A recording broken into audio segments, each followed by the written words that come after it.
Hey everyone, welcome back to our channel. In today's video, you are going to see how to use WhatsApp on laptop without using QR code. So let's get right into the video. Once you are on your laptop, open up your browser and search for WhatsApp web or web.whatsapp.com. It will take you to this kind of page where you can see there is a guide to use WhatsApp on your computer by using this QR code on the right. But if you don't want to use this QR code, you can also link it with your phone number. But for that, you have to click on link with phone number.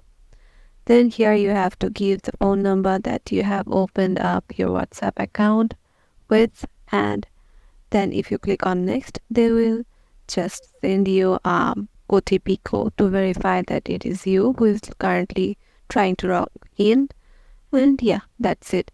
After that, if you verify your number, then WhatsApp will allow you to open up your account using your phone number on your PC.